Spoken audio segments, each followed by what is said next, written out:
Alright guys, welcome back to the grand finals of Monthly Cup 16. We have Don Pork going up against Uriel Be Damned. We have the experience versus the new blood of the competitive scene. And this is going to be a match because Uriel is playing aggro. So we're gonna see if Uriel can punch through the defensive prowess of Don Pork's green yellow sacrifice in the first game. Yeah, we really saw both of these players execute their respective decks at really well in the games that we saw. And generally, that rush you would expect to have a good start against some of these slower decks. So we'll have to see if Downport can get some of his early creatures, something like a Bone Collector stacking, can actually swing the game back in his favor. Otherwise, depending on the way that it goes, it could be very easy for Uriel Be Damned to get an early start here with his opener, and then maybe combo that into some extra games right behind it. Yeah, Yellow Rush is such a momentum-driven deck, and it can actually continue that momentum into the for the whole series actually, which is crazy. Like you can get one really strong win, really quick win at the start, and then your opponent actually kind of suffers for the rest of the series. So very, very interesting to see if that will happen with this match. We are going to get into the match, just show a quick bracket there to see the results of the last game if you did miss it. But we have the grand finals here. Green Yellow Sacrifice from Don Pork going up against Yellow Rush. Yeah, very excited to see how this one plays out. An early Crusader in Uriel Be Damned's hand actually might not be that bad. If he can get one or two hits with the follower, maybe a follow-up with an Ordrum Monk or something, and get the Crusader down as a 4, maybe a 5/5, he can actually chase around some of Don Pork's other creatures, or use that to clear something like a Bone Collector, maybe a Living Willow, if his other creatures aren't able to do that. So obviously you'd like some of your quicker creatures or something like an Air Elemental for that land development, but Zealous Crusader not terrible in this situation. You know, yeah, cheap early Zealous Crusader is not too bad. Even as a 4/4, you know, it's still a Mace Man with charge 2. So it's still going to be able to apply pressure. It just won't have the high life value that it can gain within the late game, but this is what we would call a tempo Crusader. You know, a Crusader coming down early, missing out on late game value, but applying early pressure to maintain board advantage and basically just stop your opponent from doing anything. Yeah, it's I would say one of the favorite plays of one of our previous co-casters, Cappuccino. Always loved to go for that tempo Zealous Crusader in spots where people aren't necessarily expecting it, but it still does enough. And there's a perfect opportunity for this in a couple of turns. You could double neutral now if you wanted, then go desert, follow a tempo Crusader, and then maybe chuck a Choking Sands in the mix as well if you need to remove something like a Bone Collector. But we see a desert come down, and we've seen Uriel do this a few times. Double neutral desert, try and maybe draw that Air Elemental and get the momentum going from that.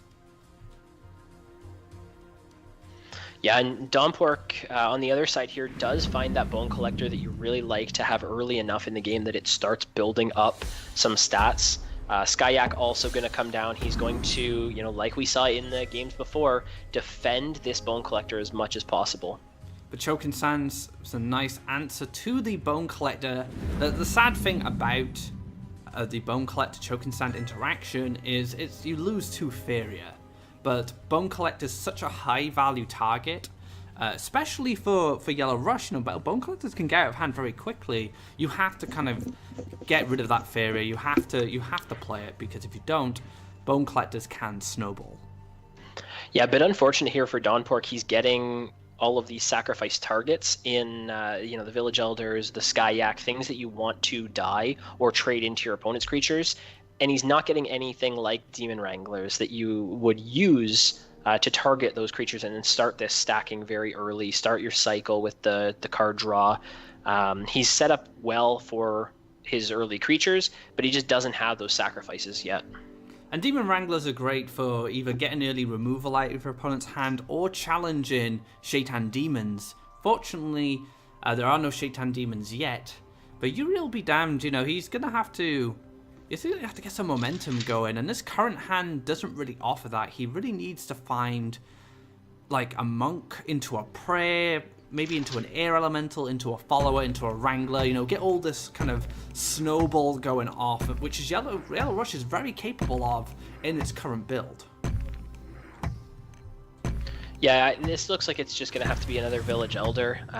Maybe move some of the creatures around a little bit, but he actually doesn't even go for the Faeria collection because he can't defend his Bone Collector enough. Very heads up in the positioning here.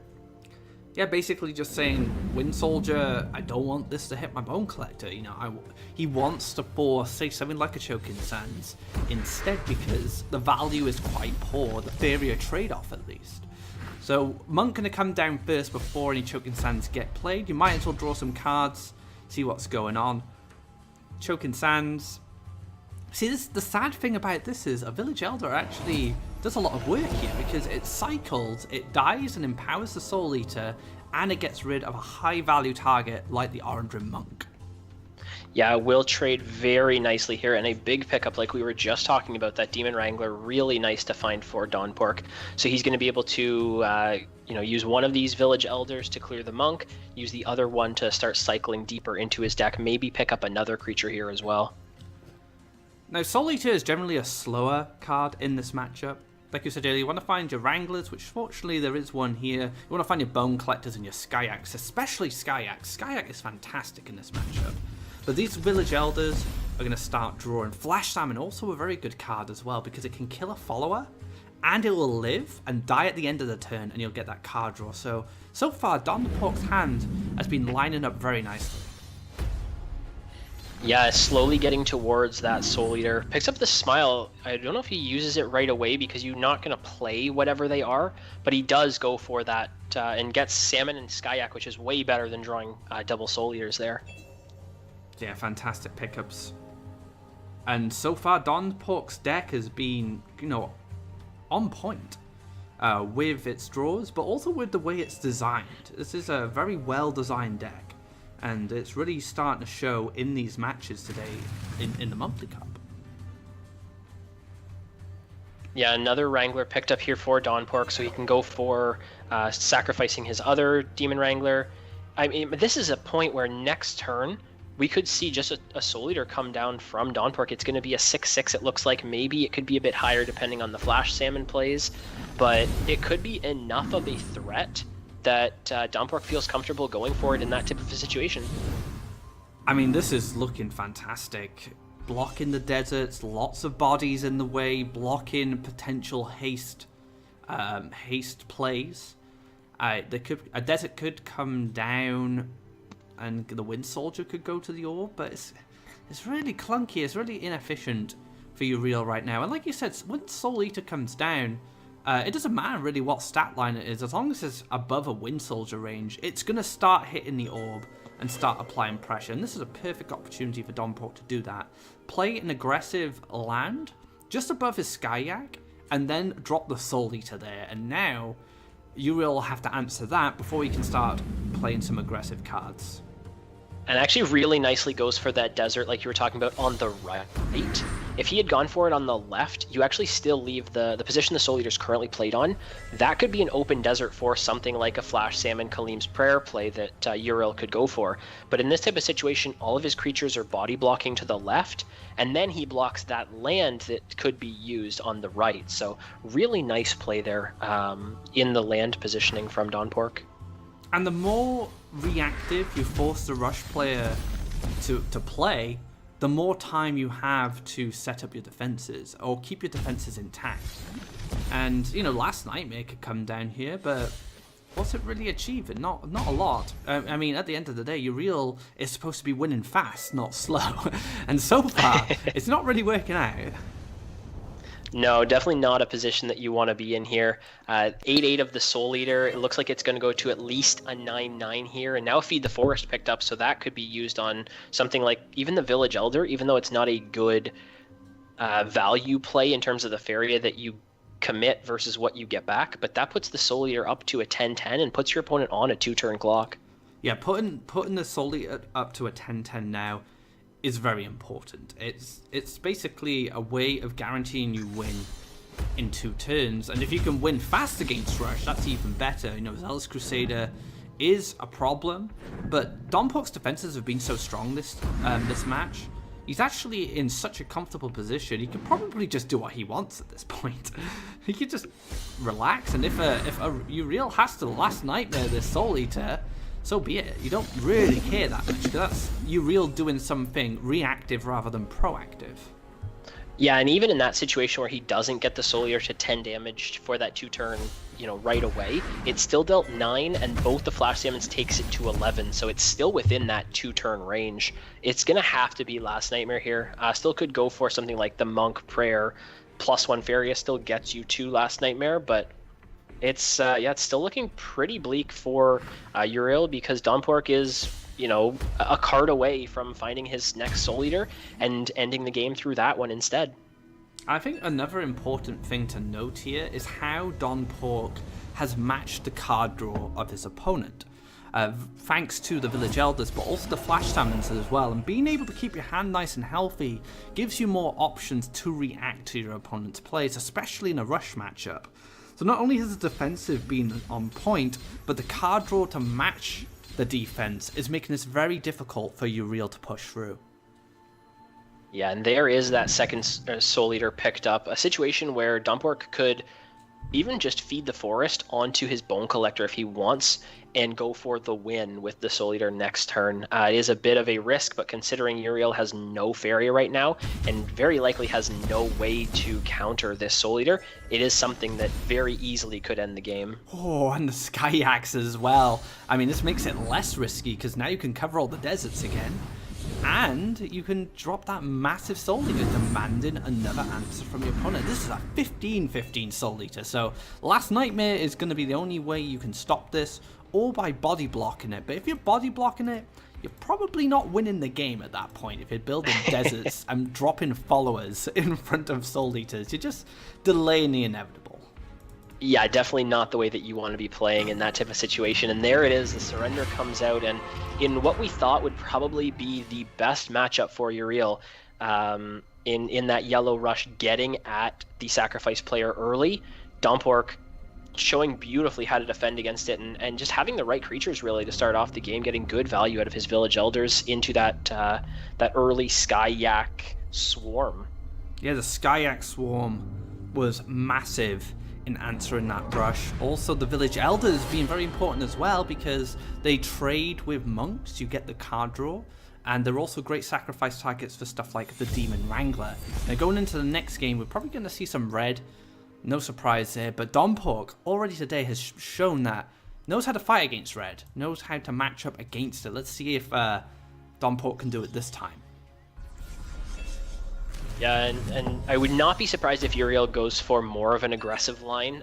Probably not straight down the middle, but at least up one side as quick as possible up that side. And we will have to see if he goes for something like that. But another decent start here for Donpork. Has the Village Elder again. Earthcraft gets that land ramp towards your Soul Eaters, towards your Sky Yaks whenever you draw them. And then Iona's Smile for that extra draw. You see Donpork quite happy to take the desert above the Village Elder, denying potential Axe Grinder spots, or may go over to the right hand side. There is going to be Explore Mountain into a creature next turn, you can expect that, then probably double neutral right down. And here we go, we have Sky Yak and Flash Summon coming from the Iona Smile, no Soul Eaters yet, which is what you want to see in the early game. Oh, a side switch from Uriel here. I guess he wants to try and capitalize. Well, I guess it doesn't really matter at the end of the day, because the Ground Shaker is going to kill the Village Elder regardless. Yeah, it's always going to reach that. It could have been a situation where that Ground Shaker again goes right up the middle, but it just accomplishes more going up one side. You want to try to get that Axe Grinder spot on this upcoming turn, it looks like, and then kind of go from there of how quickly you push your creatures up the board. But really like to see, double prairies, Ground Shaker. Now with the Horsemaster, go for it. Ground Shaker all the way up inside the well. Yeah, get in there, get ready to hit the orb next turn, cover that forest as well. There's a desert in front of the orb, which can be quite important if, say, a Willow wanted to come down to defend. So a very good aggressive position could be established here. And if the Ground Shaker survives, which I'm expecting it will. You can get an aggressive mountain down next turn, get that axe grinder down, maybe even a bomb slinger, and start applying that pressure. Yeah, very difficult when the ground shaker is down first for... Doesn't go for it. Wow. I mean, this does set up bomb slinger, axe grinder turn next turn. Maybe you want to get more value out of the Horsemaster as more of that surprise play, but I don't see why you wouldn't push up and force your opponent to play something in between in an inefficient way, or just deal 5 damage to them next turn. It seemed like a very good option. Yeah, I'd rather take 5 damage than, hey, surprise, I have a Horsemaster after all. 5 damage is... And this is fantastic defensive play from Domport, putting that forest next to the neutral. So an opportunity has been missed by Uriel to set up aggression, because this wouldn't have been an option, because the ground shaker would be able to move and develop the aggressive land over where the Skyak is being played, even if the forest got dropped. So missed opportunities there by playing too passive. Yeah, and now the Bone Collector is going to start stacking. This may be a situation where Red really struggles to catch up to the Bone Collector here. Looks like the Demon Wrangler is going to come down as well. Sacrifice the Skyak, the Salmon's going to die and cycle as well. So now you're looking at a 4-6 Bone Collector. Really difficult. A 4-6 for 2 Faeria, which is only going to get bigger. And we're going to see Axe Grinder, Cypher's Wrath further empowering this Bone Collector. Yeah, now up to 5-7. Is still, possibly able to be dealt with next turn, but it's a situation right now where this Ground Shaker could have been in a position where it dealt possibly 2 hits to the orb now for Uriel. And Domport, it's these types of plays where you're giving these decks that want to play super late game the time to get to super late game. Soul Eater right now is a 6-6, probably not going to be played this turn because it doesn't have a safe enough position, but next turn when it's possibly a 10-10, how is Red going to deal with it at that point? And I think a lot of this comes down to not only Domport's play, but the deck's design. It cycles so fast. The Flash Salmons, the Iona's Smile, they all start to add up. And when you get a Bone Collector down and you get the Flash Salmon Campfire Deluxe, get the card draw, get those empowerments, you draw more cards, and then your Soul Eaters become bigger, they become and you draw them faster. And a deck like Mono Red is going to really struggle with this kind of pace. And a bit of an awkward spot here for Domport. I'm not exactly sure what the follow-up is here, because you don't want to play in too hard into something like Firestorm by going for the Skyaxe, but it looks like that is what he's going to go for, and just defend the Bone Collector as much as possible. It defends it from the Horsemaster, potentially. Or it demands multiple pieces removal in order to answer both the Skyak and the Bone Collector. And the Great Wall of Skyaxe has benefited Domport in the past. It's really helped him, and now we can see the Bone Collector grow even more. Use the Skyak to hit into the Axe Grinder, play the Flash Salmon down as a piece of removal, and you know what? Let's get another Bone Collector going. Why not? Yeah, if he can get that other Bone Collector stacking, it'll be really big by the end of this turn as well. A bit of an issue with it is that it's within Bomb Slinger range, but it's going to possibly pick up plus 3/3 this turn, I think.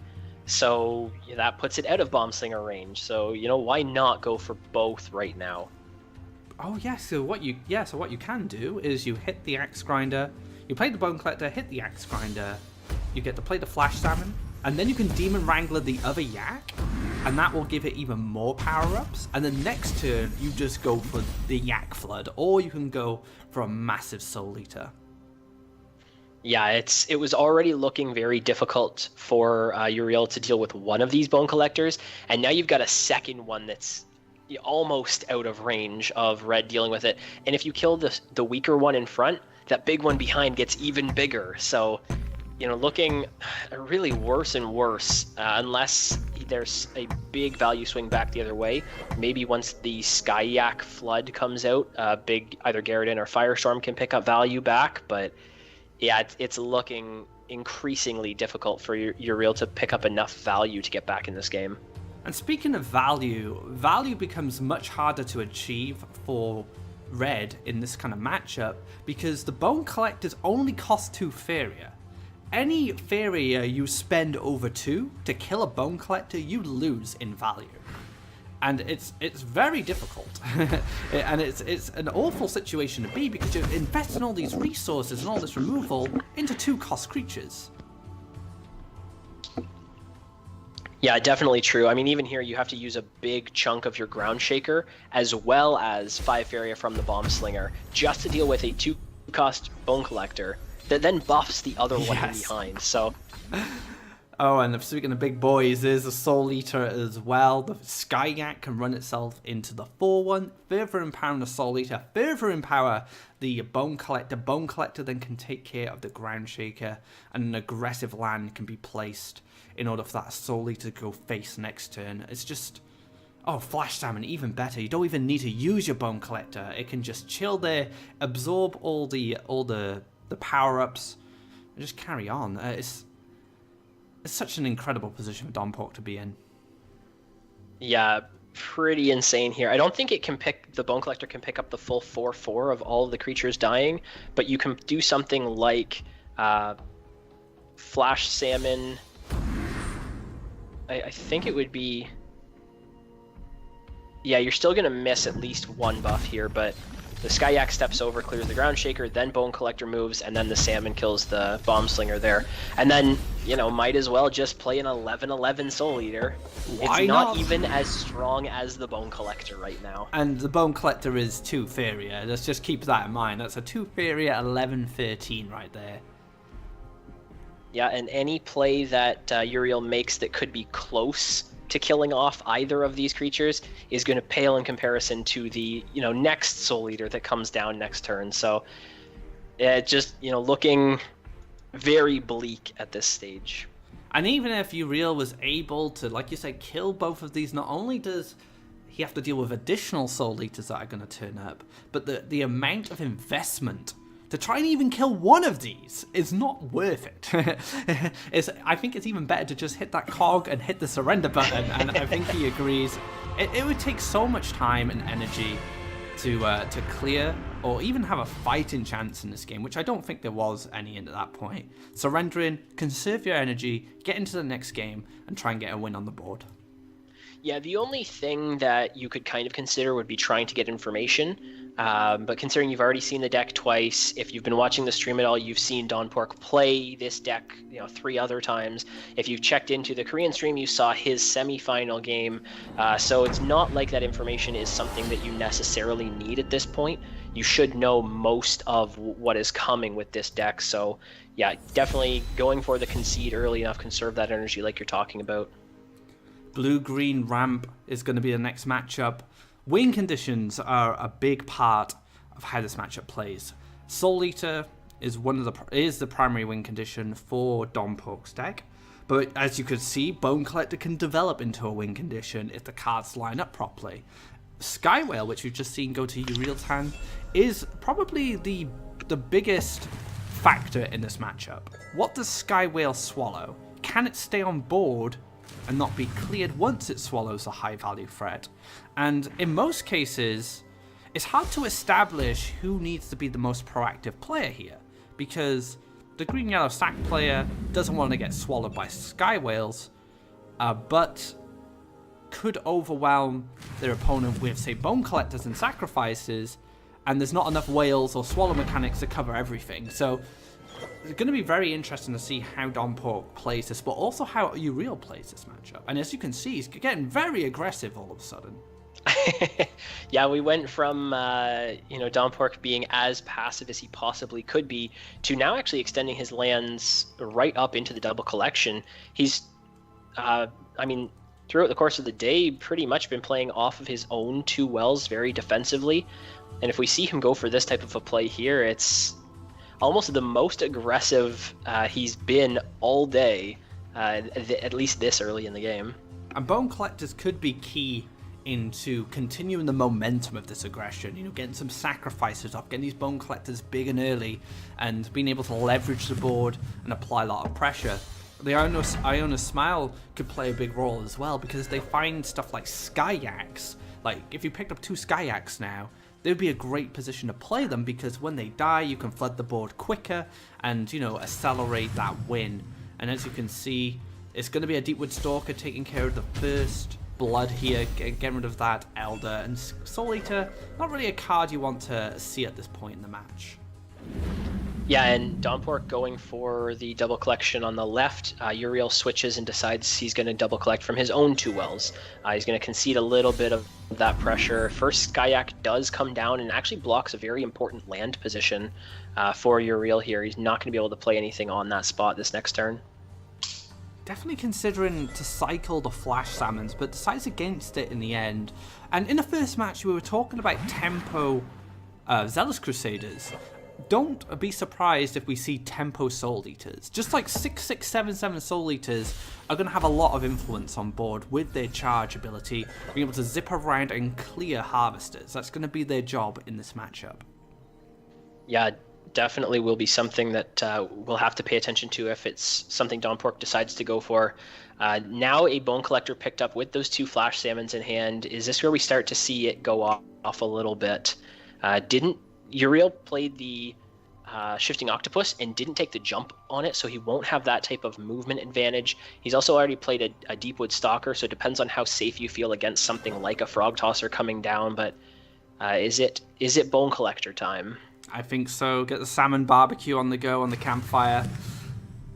Get some great card draw here. You know, dig deeper into the deck. Maybe find more Skyaks. And this current Skyak is, you know, making things awkward for actually a lot of these cards, because the position is kind of off.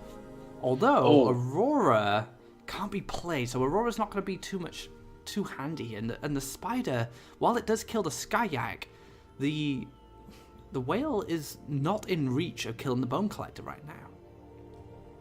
Yeah, and you're looking at a position where maybe the Octopus trades into the Bone Collector if, you know, Donpork allows you to hit it again the following turn.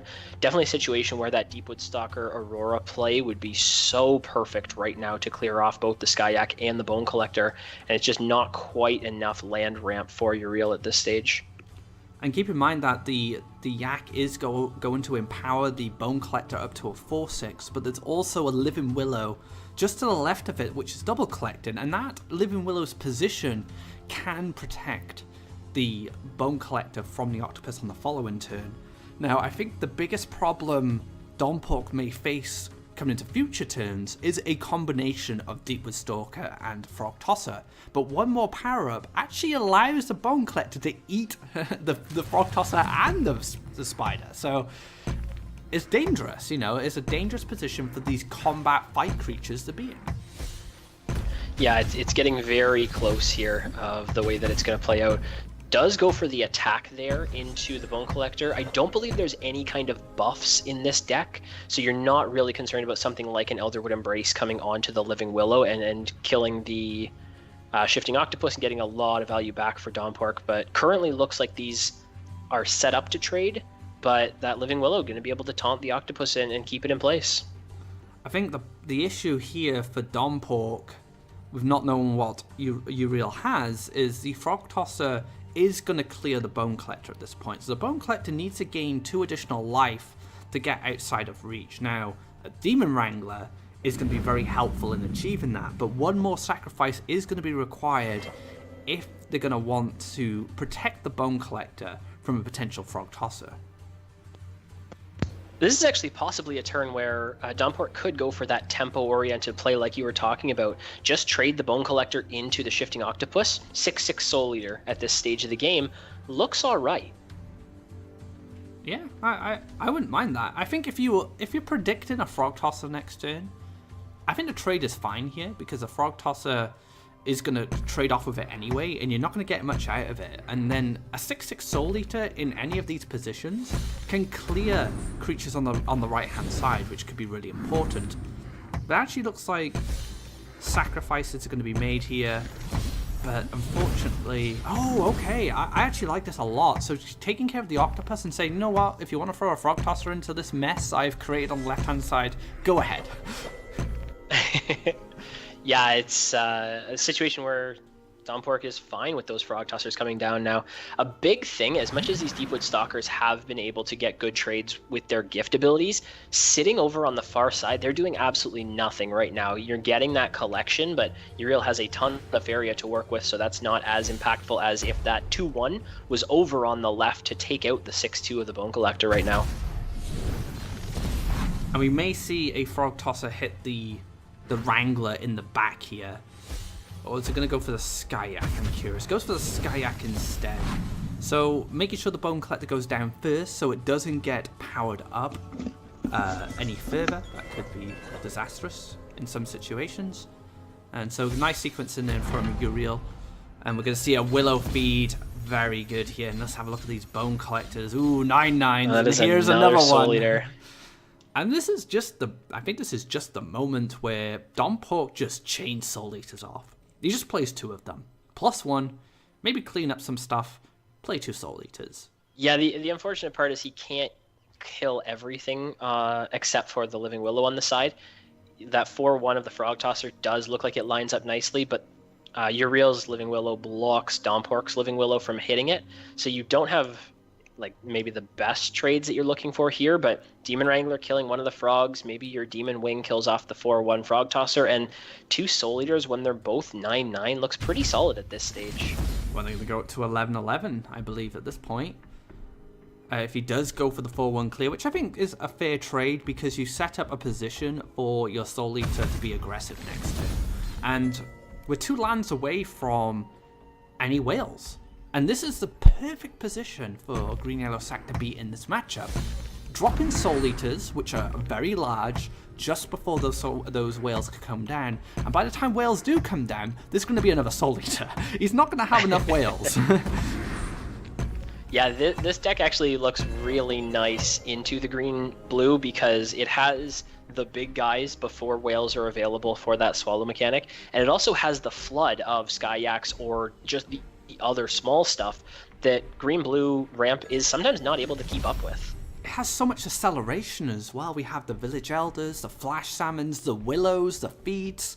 There's a lot of ways to generate Faeria, hand advantage, cycle through your deck, and get these Soul Eaters out quickly. And this has been a key component of Dompork's playstyle. You know, he knows that he needs to get these Soul Eaters down early. And Crystal Flower is a card I didn't see in Uriel's previous match, I don't believe, but... No, but I did notice it in the opening mulligan, and having picked up that Feed the Forest, cycled it into the Earthcraft, which now allows him to get to the Skywhale this turn, as well as the Faeria for Crystal Flower if he chooses to go for it. He can deal with both of the Soul Eaters on what looked like a big all-in play from Dompork. This could be the start of the comeback. Still a lot of work to do. I mean, Crystal Flower and Azura Skywhale, the Swallow mechanic in general, is a temporary answer. And, you know, another Soul Eater coming down here has a lot of range. It can get around the board very easily. And Dompork could opt to maybe double collect here and slap a land right in the middle of the board and play a Soul Eater in the middle of the board to make sure it can chase down the whale, or it can maybe hit the Crystal Flower as well. That's something I'd consider in this position. Yeah, it does look like that next Soul Eater is going to be able to come down here. I think you have to go for it in this position. The Skyax just aren't going to be enough because of what your opponent has on board. Depending on the way that you position them, Frog is going to be able to take out one. The Deepwood Stalkers, if you try to get a Skyak over towards that Crystal Flower, those Deepwood Stalkers are set up in a position where they can kill other Skyaks. So I think the Soul Eater is your other play at this stage. But that means if Uriel is able to find another one, another Swallow mechanic, you're maybe locked out of everything, at least for the next few turns.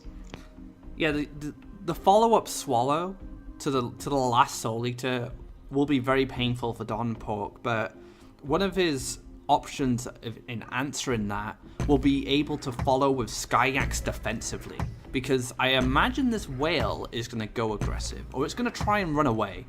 If there is another Swallow mechanic available, I don't like it positioned here. I want it positioned up so it can chase, but Skyax could come down on the follow-up play, and then they could run into the whale and pop it open. Yeah, so there's only one safe position for this whale to go, which is over in between the wells, which maybe Dompork thinks that gives him enough time just to wait. But Aurora could also come down onto the Frog now that Dompark has made that one attack with the Living Willow.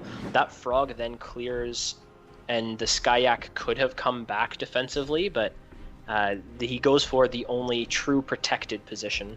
This is why I'm a little disappointed that the Soul Eater didn't go onto the desert above it, because from that position, it can pretty much get everywhere. It would have no problem going and chasing this whale down, and even if Aurora did come down, the taunt was protecting the Soul Eater. So now the Soul Eater's out of position. It's not anywhere it can really have a lot of influence. Now it could zip over and kill the spider, and I think that might just be good enough for now. But if another Swallow was to come down, I think it'd be much tougher for Dompark to come back, unless he goes for a Skyak Flood now and maybe surrounds the whale. That could be an option. Just stick a land after you land on the desert. So go across to the forest, kill the 2/3, play a land, and then just surround the whale with Skyaks. Yeah, I think playing on the desert, the position that you were suggesting for the Soul Eater, he might have been concerned that there could have been a taunt, something like a Shifting Octopus, come out on the lake that Aurora is currently sitting on, and that would have held the Soul Eater in its position, and the Sky Whale could have done maybe 2 or 3 attacks to the orb, and then you're in a situation where you think you're that much further behind, you think you're close to losing the game. I think that going for the Skyak surround on the whale would have probably been a pretty good play to go for there. It looked pretty solid to me, but going for the slower play, killing off that Aurora'd up Frog and taking full control over the left side of the board, and like we were talking about, just waiting for that flower to pop in the top corner. And the Yak's positioning on the center of the orb is really nice. It's blocking 6 damage. It's giving Dompark some time. Uriel picks up the Azura Skywell again, so this Soul Eater can now be answered. But positioning is going to be very important, simply because the Skyaks are just kind of annoying. They're going to be able to clear any whales that are played on the left side of the board. And there's actually... he could actually move the spider across first and then play the whale behind the spider. But he's actually going to just go for a Deepwood Stalker instead. I think he's going to hit the orb here for 6, which I would not have minded, except for the Soul Eater grows. If the Soul Eater wasn't going to grow there, or at least was still at 6 life, and then your opponent's Soul Eater trades into your Sky Whale, and then your follow-up is to Sky Whale the Soul Eater that pops out of your first Sky Whale, that looks like an okay trade to me. But because of the way that the trade ends up working here, I think this is actually just worse for Uriel going for this type of a play. I think another issue as well is Uriel didn't really have much control over this Soul Eater growing with the Faeria it had, because on Dompark's next turn, he could just start running stuff. Like, he could run the Elder into the Aurora, so the Aurora would have to run itself into the Skyak in order to stop any further growth. So it was a bit difficult to achieve anyway, and even though the spider cleared the central Yak, the Sky Whale didn't move. It couldn't, because the Soul Eater would munch it. Yeah, and now we see a Bone Collector picked up. That's going to be able to pick up a few stacks here if Dompark wants to put it in an aggressive position like he's currently hovering. It'll be able to get cleared by the Sky Whale, but that puts you into the same cycle of, your Sky Whale's almost dead and you don't have enough Faeria to follow up. This is looking like Dompark is, played the slow game properly and might be able to close this out. Another issue as well is the Sky Whale, while it's containing the first Soul Eater, the Crystal Flower is on a clock. Eventually that's going to crack open and there's going to be another powerful creature waiting inside. And this puts Uriel on a timer. He has to wait a turn before the Sky Whale can swallow the flowered Soul Eater, because the flower is going to crack at the end of his turn. This actually might be a situation where you could zip right across and crack the flower right now. I think he's going to push 3 damage with the Skyak, maybe even just kill off the 2/1 Deepwood Stalker, but you could crack the flower right now, and I think that sets up lethal for next turn. Goes for the Collector instead, so still going for a bit of starvation here as far as Faeria goes, because that whale is not collecting. Yeah, but that... Oh, sacrifices after. I was going to say that does put the Solier within range of the Sky Whale, as well as within life total range of dying to the Sky Whale, and that could have set up, like what I was talking about earlier, that trade, and then Sky Whale, the Soul Eater that's going to pop out of the first Sky Whale here. Another Flower picked up. Is that something you consider? Flower the 15-7 Soul Eater and then kill the Bone Collector? Just doesn't look like it actually achieves enough at this stage. The issue is the 3-1 Yak will be in position to kill the whale, and the Soul Eater will come back. But there is another Swallow mechanic waiting, but then there's the issue of the Crystal Flower already in play. That is on a timer, and that is soon going to be broken, and the Soul Eater is going to be free to cause a rampage on the board. It's a very, very awkward position. Oh, it's just going to be a surrender here, and wow. Seeing no way out. That is incredible. Green Arrow Sac taking 3-0 in a finals. A complete contrast to our third place match. Yeah, that was very well played by Don Pork. Of course, in the early games when he was under pressure, played super defensively, and then in the final, played, more aggressively than. Oh, we've lost the Scorch. I'm gonna jump over back to the desk Late for a game moment. versus late game style decks, that he goes for more aggressive lines. Yeah, Don Pork played perfectly in that series. Absolutely fantastic. But let's not take anything away from you, Real. First big Faeria tournament, second place. Can't complain there. That's actually a fantastic result there for both players. Don Pork winning his first monthly cup. You know, he has a top 4 finish in the past.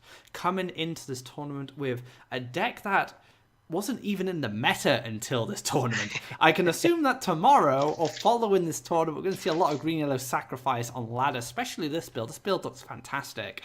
And yeah, it was actually a kind of sweet conclusion to this event, because it's nice to see a deck like Green Yellow Sacrifice kind of defy the metagame, defy our expectations, and say, actually, Red Combat's not going to win this tournament. It's going to be Green Yellow Sacrifice with Soul Eaters and the salmon barbecues. You know, that campfire +1/+1 draw a card. Absolutely fantastic. Yeah, so much value out of really every single card that Don Pork played there. When you get those Bone Collectors stacking early, the deck becomes so difficult for your opponent to deal with, just because the resources they commit early, you know, are resources they don't have to commit towards your Soul Eater's late game, and played just beautifully throughout the course of the series that we saw him play. But that's not to take anything away from Uriel. I know he exited the lobby right away, but yeah, fantastic showing from him. Taking home second place is difficult for players who are in the monthly cup on a consistent basis. So in his first monthly cup showing, to take second place is absolutely phenomenal. I just want to say, we actually missed out on one of Don Pork's other decks, which would have been just as fun to watch. So Yes. Don Pork had his Green Yellow Sacrifice as his first deck, but a couple of his other decks were interesting. So the second deck, or the third, the MC2 he's called it, is just Red Combat. Nothing that exciting. However, Yeah, standard, what you'd expect, you know. the third deck is the absolute spice. It was Aurora's Disciple OTK deck. Which has not been around in a long time, as far as I'm aware. Yeah, I know. It would have been fun to see it, but I think it was fantastic to see the Green Yellow Sacrifice perform so well. So a little unfortunate. You guys might have had a taste of it. I'm not sure if you actually played it during this tournament. Was it featured at all on the other stream? I believe, yeah, he defeated Alvar 3-2 in the semifinals. So he had to have at least played it in one game. I don't know if he played it in the deciding Game 5 match, but he at least would have had to shown the deck on the Korean stream there for the semifinals when they covered it. Yeah, so Don Pork bringing an absolute spice rack with him for his deck lineup this time. Fantastic performance from all the players here. Alvar and Lou, once again, you know, getting into the top slots of the monthly cup, straight after the last monthly cup where they got first and second place, and taking third and fourth this time, with Lou, you know, getting one over on Alvar this time. You know, a bit of a rivalry perhaps brewing between these two players. And then we had Don Pork, a Korean player, as well, South Korean player, The Asian community is now starting to really have a strong influence on our competitive scene. Their players are performing exceptionally. Sunkichi did really well today. Don Pork again, did fantastic winning this monthly cup. So, you guys just keep entering our cups. We want to see you play and bring these really imaginative and creative decks. SKC brought a really cool lineup. It's awesome to see these style of decks. Yeah, definitely very cool. We always have expectations when we come into the day. And even if we don't see all these wild, crazy decks, it's still interesting to see the different tech choices that certain players go for and the new builds they've come up with. So, another awesome day of the monthly cup here. All right, so Don Pork takes $1,500 for winning first place, $100 for claiming the bounty off Alva, whereas Uriel Be Damned takes $1,000 from second place, $100 from beating Lou 90. We have Lou taking $500 for his third place finish, and Alva taking $100 for his fourth place finish. And that is going to wrap up this edition of the Monthly Cup. Thank you everyone for tuning in and sticking around. I hope you guys enjoyed the cup, seeing all these exciting decks and plays. It's been a fantastic day. I'd like to personally thank Scorch as well for joining us on the desk here, but also joining us on the cast. Lizard, are you there, Lizard? I'm here. Thank you very much for joining us. us. I'm speechless after this great final. Yeah, man. Any shout-outs? You can bet I'm gonna play some green yellow sack. I'm pretty sure everyone's going to be playing green yellow sack. It's going to be like when Mayhem won the monthly cup with green yellow sack. The ladder was filled a bit, but it looks like a really fun deck actually. I want to give it a whirl as well. All right, it just means we have to see the other half of the ladder filled with red burn, old school. Oh, Blood Ring. If you haven't seen my deck, Doctor, check out my Blood Ring deck. I'm sure that's going to do really well against this green yellow sack. Well, it's actually Lou's deck. I just did the deck doctor on it, so I won't claim it as my own. Atmaz, if you're about, any final words? I think Atmaz is currently away, but Atmaz would thank you all for tuning in and thank you for supporting the community.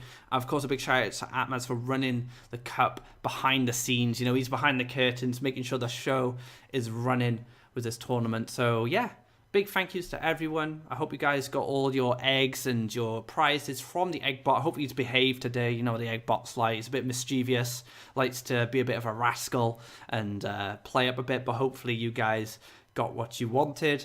And yeah, thank you very much again for tuning in. If you did miss any matches, be sure to check out our YouTube channel. We'll have all the VODs up next week. If you haven't already, check out the new episode of Deck Doctor, where I cover a Gemshell Tortoise deck using the bargain package. I had a lot of fun playing that, and Deck Pilot will be out tomorrow. So if you're still craving some Faeria, check out Deck Pilot when it comes out tomorrow on our YouTube.